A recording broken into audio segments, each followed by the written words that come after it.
everybody. So nice to be back with you again this month of March 2023. Let's dive right in. This month, what I want to talk about is the power of imagery. I call it the forgotten power of the mind. See, most of us have learned through how we were raised through society in our conscious mind to be very conscious mind dominant. That's our five senses, right? How we take in the world. That's our logic. That's our inductive and deductive reasoning. That's our intellectualization. All those processes happen in the conscious mind. The subconscious mind, however, has two dominant languages. The first is very literal, like a fifth grader. Subconscious mind doesn't speak or respond in flowery, poetic type language. That is beautiful, but really when we're speaking in, think about songs and music, we have feelings, but we're conjuring things. And as we're feeling it, we're analyzing it. We're deducing what that means. We're checking against our memories. But where is that in the subconscious mind? That starts to evolve into picture consciousness. And we don't know that. We think it's that language, but actually the subconscious mind really thinks and speaks straightforward, simplified, short sentences, and it's literal. That's the best way to learn something new. Don't make it more complicated. Don't make it flowery. Simplify it, associate it, make it straightforward, and you will pick it up faster. That's why languages are taught the way that they are taught. The second dominant language of the subconscious mind is picture consciousness. All of our memories are stored in our subconscious mind. And we tend to, as we get older, think that we're losing our memories. That's a terrible statement to say. We're never losing our memories, but we may be changing how we access them. And that's an important distinction. The subconscious mind never loses anything, but it has an extraordinarily brilliant filing system. And if we don't need the memories that we have had because we have millions of them, it will group them together and it will file them. So they might not come up as quickly. Now here's the mechanism. When we become dominant programmed, and we all do, that's just part of life, part of growing up. We either become positive dominant subconscious terrain or negative dominant subconscious terrain. The mechanism works the same. When we are positive dominant, we recall more positive memories. We are associating more of what we are seeing and taking in with the world against and weighing it against our positive dominant programming, and then attracting more people, places, and things that match that dominant belief. So the world feels like a positive experience. Our life feels like a positive experience. Our relationship to ourselves, to our body, to our ability to see, process, and show up in and participate in the world becomes a positive one. Now, many of us, most of us, every human being has programming. Why? Because every human being has a subconscious mind. And that subconscious mind has both positive and negative memories. Now, what determines what's dominant? The emotion, the heightened emotion, if we experienced pain, fear, loss, if we felt abandoned, if we didn't feel good enough, if we didn't feel smart enough, then at that young age, we were not able to separate ourselves out from the situation. We didn't have an adult rational mind yet. We were young. When we are young, our subconscious mind is listening to everything from our guardians. That's our parents, that's our guardians, that's our teachers, our caregivers, our elders. They are all the authority figures. You've heard me talk about this before. And so those authority figures hold authority over us. And if we had an experience, peer pressure at school, a peer group, we feel excluded, we don't fit in, we're made fun of.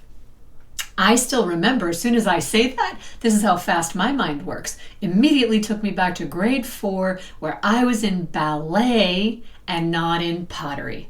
but all the cool kids were going to pottery class. Immediately, that's how quickly that memory worked in my subconscious mind when I started talking about peer pressure and peer groups and not fitting in. We associate, and then we find things that validate that. So we all have negative programming. It compounds over time until we actually get into the subconscious mind individually and collapse that belief, collapse that programming, and become positive dominant. The mechanism works the same. Now, one of the most direct routes to that is hypnosis and working with guided imagery. Why? Because the subconscious mind, the brain interprets imagery and associates it quickly. It then begins to line up matching circumstances for it. So it understands the language of imagery. Think about if you dream. When you wake up, you are verbalizing the accounts that happened in the dream. But aren't you actually verbalizing a series of imagery that told you a story? You saw people, you had feelings, you were in places, maybe you were running towards something, running away from something, maybe you were with other people, you remember water, it's imagery. Dominant language of the subconscious mind. And when we are sleeping, subconscious terrain. When we are in hypnosis, subconscious terrain. So imagery becomes a powerful vehicle for healing, for reorganizing that incredible filing system. Now, why does this matter? Because when you do that for what it is that you want to achieve, the health, the wellness, the monetary, the financial security, the happiness, the joy, the reconnection to yourself, the connection to the world that you want to live in, and creating more of that, we are utilizing the mechanism to create an outcome that we want through its primary language that it understands, that it then interprets and creates on the screen of space for us. Now, I know that sounds a little bit, really, can that possibly be how we heal? Can it really be through imagery, Meg? So let me give you some validation. I want to talk about a few things. A few people that I want to discuss too. So the number one psychotherapist, he was actually he was a psychiatrist, Dr. Jerry Epstein. You may have heard me mention him before. Dr. Jerry Epstein was the number one psychiatrist in New York City for many years. He had a practice that was, I think, 35, 40 years old before he passed. He passed before 2010. I think it was 2007, 2008, somewhere in there, 2006 to 2008. And Dr. Jerry Epstein really recognized that through his practice, his patients were not progressing to the level that he had hoped. He wanted full and complete recovery. Now, he had heard through one of his patients that was actually doing remarkably well. He had asked him, "What are you doing differently? What are you doing? And are you doing anything in addition to the work that we're doing here?" And that young man told him that he had been studying with a woman in Israel named Colette Al-Bukhar Muscat. Now, Colette was a profound healer of her time. She has long since passed. She wrote several books, but she was a study of Kabbalism, the tree of life, the Kabbalah. She predominantly used only imagery in her practice, and people were healing. So this young man expressed what he had been studying with Colette, and Dr. Jerry Epstein looked her up, traveled to Israel, was so impressed by her. Now, this is a lady who was very well schooled. She actually had an incredible life, if you ever read about her. She was part of the French Resistance. She was born in Algiers. Her father was the most prominent doctor. She went on to study in Paris at the Sorbonne. She studied psychology. She got a doctorate in philosophy. She studied Jewish religion and the Kabbalah, the tree of life. So she was really pulling in Western and Eastern. She was pulling in all of her medical training as well as esotericism. And her sweet spot was guided imagery because of the power of the subconscious mind. Now, Dr. Jerry was so impressed with her, he put his practice on hold for multiple years and apprenticed with Colette. Came back, created a whole business on imagery, merging these two together. So a couple of examples I want to give you of how profound this is. And keep in mind, this is a resource within us. This is how our minds work. This is learning how to communicate with your subconscious mind in a way that it understands and responds to you. It's quantifiable. You can start to see the changes out in front of you, and you can make the adjustments where necessary. It's not guesswork. It's tracking subconscious response. That's the part that I love the most about clinical hypnotherapy, is it's quantifiable. It's verifiable over time. So there was a man that came to see Dr. Jerry, and Dr. Jerry and he were talking about specific imagery for that patient. That patient had a surgery that he was recovering from. He had a shoulder surgery, and he was recovering faster than anticipated. Now, his orthopedic surgeon knows exactly the timeline, give or take, tissue healing, nerve damage, and so forth after a surgery, and he was 50% faster. So let's say, for example, where he should have been in 12 weeks, he was in 6 weeks. That's very common when you utilize the power of imagery. So his orthopedic surgeon asked him what he was doing, and he said, well, I'm seeing Dr. Jerry Epstein. I'm doing this imagery, and I know I'm going to heal fully, thoroughly, and faster. So the orthopedic surgeon thought that was a little bit strange, but interesting. Now, fast forward, I think it was about a year later, and that same orthopedic surgeon was riding his bicycle in Central Park. He got into a bicycle accident with another bicycle. He fell off his bike and fractured his hip. There was actually a part of his hip, the bone, that was chipped. And he knew that that meant surgery, but he did not want the surgery. He was an athlete. He was a surgeon. He was a triathlete. He had a meet coming up. He did not want to have the surgery and miss everything he'd been training for.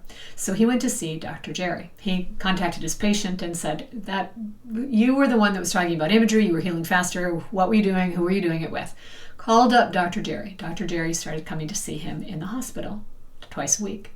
He started working with guided imagery. Now, the imagery they used, you've heard me say this before, but it's so worth retelling. The imagery that he gave to this patient was, if you can imagine bakers, when you're decorating a cake, when it comes to putting the icing on the cake, it's pretty pristine, especially if you're going to spell out names or you're going to do little rosettes. So they have a specific tool. It looks like a Ziploc bag with a metal tip, pointy metal tip, so that they can be very precise with their decorations of the cake.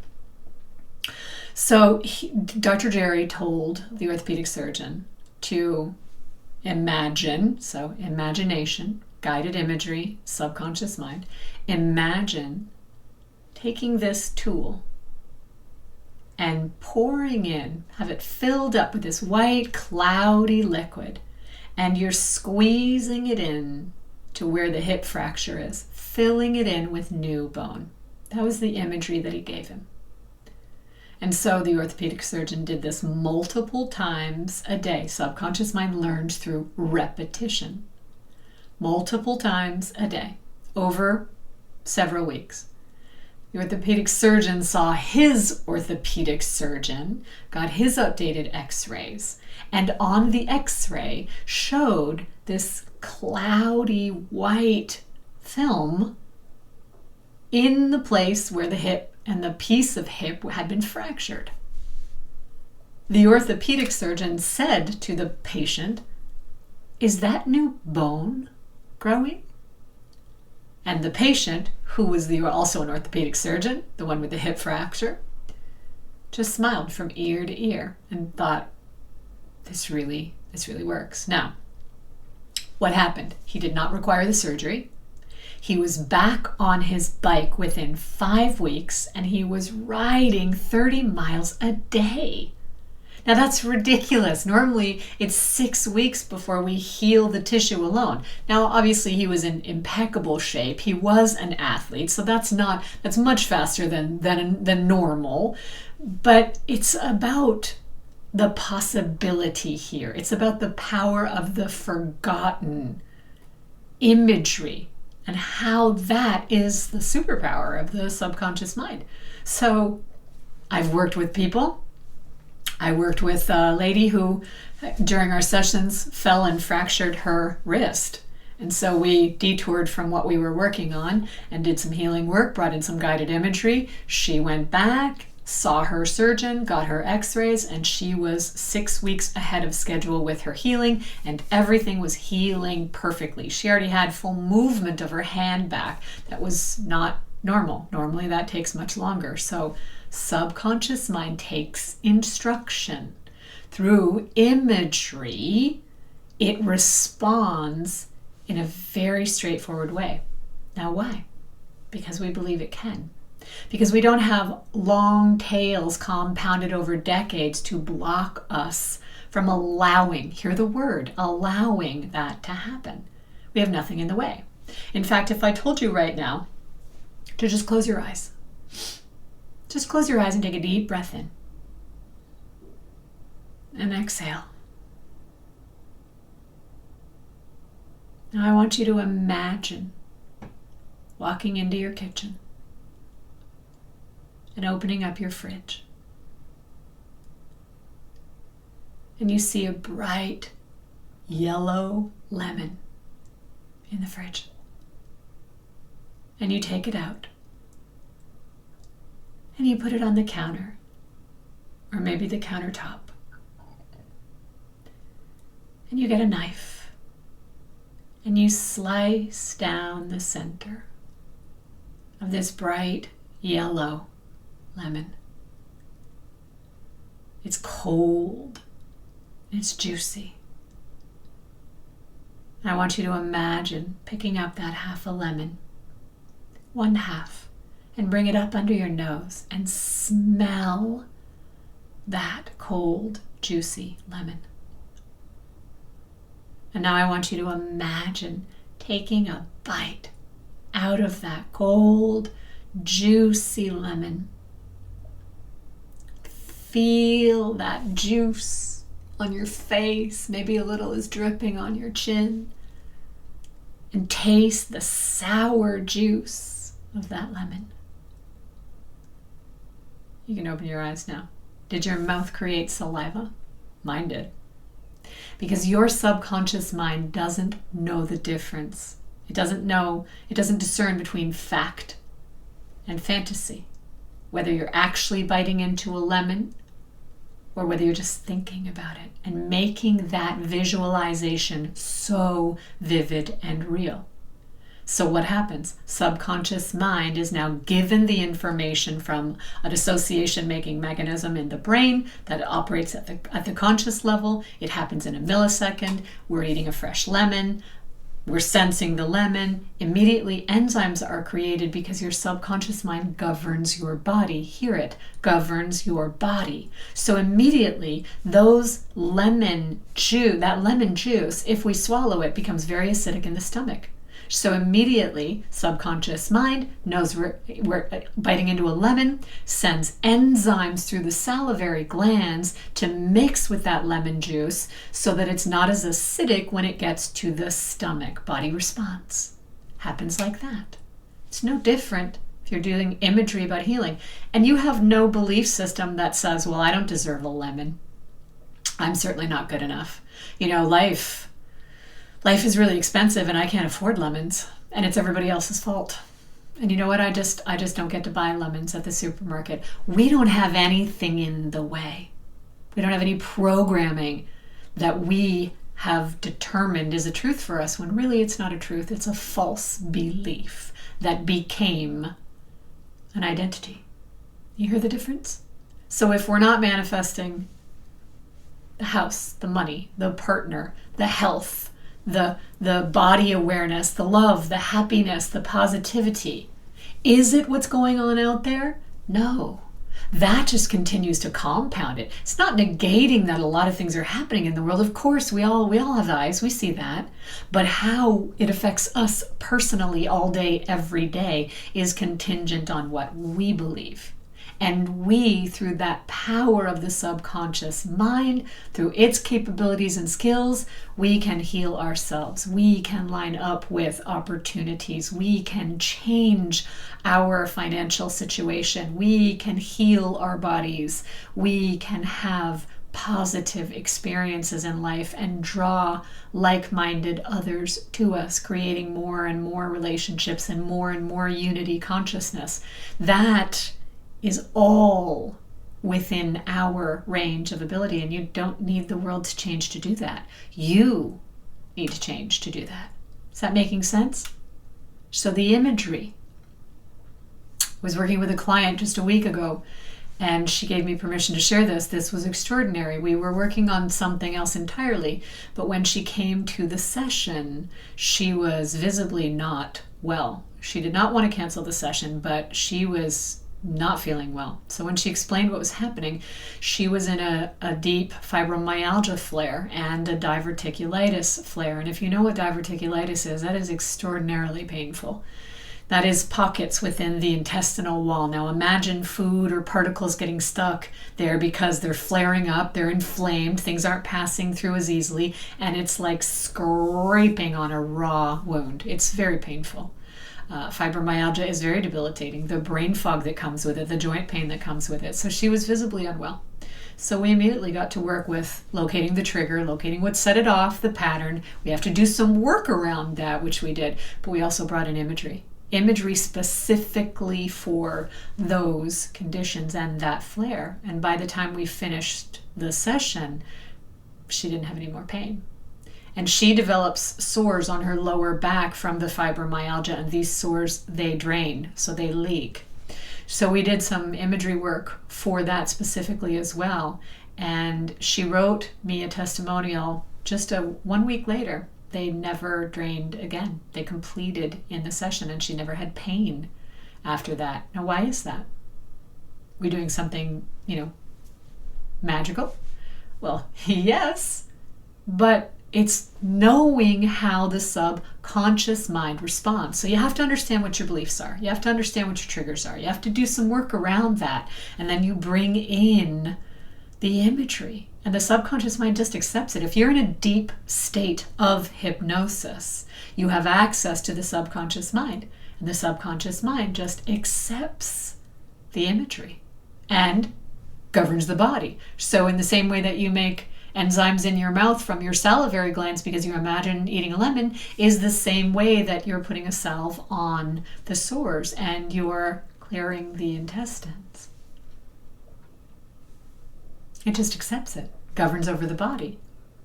We also use a technique about anesthesia where you can numb where your pain is. And I've worked with people who have just had surgery, and that is immensely important to be able to do, especially between pain management and then once you're released, your own pain management at home. Your mind can do all of these things. In fact, being in a deep state of hypnosis, working with that level of pain relief, your body creates the same endorphins that the drugs do. It knows how to take care of itself. It knows how to heal. It knows how to manage pain. It knows how to set up anything out in front of you and draw it in that matches your dominant beliefs. So it really is about turning that lens back in on us versus the outside conditions and seeing what it is that we believe and how we're managing, how we're taking care of ourselves, where our energy is all day long. Are we in a stress response all day long, running from one fire to another? Can the body sustain that? Can it heal? What imagery is connotated when you think that way? You see it, don't you? When I say, are you running from one fire to another? Are you stressed all day long? Think about the imagery that is. Now, I know I deal with a lot of high-level corporate clients, and this is something that they learn to manage through hypnosis before work, after work, during work, how they begin to manage, because underneath it all is a belief. Underneath it all. And that comes from our personal experience, from how we were raised when we were too young to really be able to say, well, this is just a set of circumstances. This isn't personal. This isn't about me. We don't know how to do that, so it becomes about us. And those self-limiting beliefs become false truths, but they become truths to us. They don't become concepts. We don't separate ourselves from that. They become our own truth. And because they feel like a truth, and is compounded over time and validated, because when we project from that dominant belief, we attract back the people, places, and things that manage it. So we bring in the partner that's going to make sure that we still have to do all the work or over communicate or whatever that is. We still maintain the same relationships at work, even though we change jobs. It starts to happen again. Our finances, we just make enough, but everything else somehow goes out the door. Patterns. These are patterns of behavior. Patterns. Why? Because of the dominant belief that's been compounded over time. So we don't think they're not true. We absolutely believe they're true. But when we get into hypnotherapy, we pull all of that apart. And we see that it's not actually a truth. It's become a truth. It's become a belief, but it's not an empirical truth like a science equation is an empirical truth. It's based on a perception. And so we start to utilize imagery as a fast track way to start to get what you want. Is that making sense? So I want you to contemplate that between now and next month. What imagery? If you were to give your life, your day to day, just one day regular out of your life, what kind of imagery do you get from that? And you start to see if that's actually creating more positive experiences for you or more negative. And if it's creating more negative, what would the reverse of that be? And I want you to think about something. This is a book that my nose is in a lot. This is an incredible book. Jerry Epstein wrote this. Colette Albuquerque was a part of it. Look at the title. Thought-provoking. One of the things that I want to share here, Colette said, since we are halfway, we can change what is above like what is below. It is the same game on earth like in the sky. We are able to change the course of events instantly. What happens and what is to happen. I want you to think about that. Between this month and next month, I want you to think about the power that you yield. Because if you are creating, even if it's things that you don't like, don't judge yourself. Please don't judge yourself. Because I want you to hear this. The mechanism is brilliant. You can't not be powerful. And if you are experiencing things that are not fun, that are not pleasant, that are painful, that are uncomfortable, you can create the opposite of all of that. The fact is, if we can create the negative, then we're never not powerful. We're already creating. We just need to learn how to use the mechanism in a way that collapses our personal beliefs. So I want you to think about it. Think about what it would be like to instantly change the course of events in your life. What happens and what is to happen. What would that look like? Hear it. What would that look like? Start to contemplate the forgotten power of the mind. Imagery. And we'll continue the conversation next month.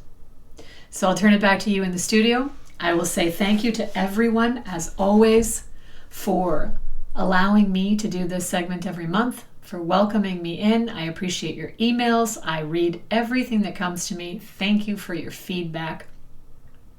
And I will see you next month. Have a wonderful rest of your show. Bye for now.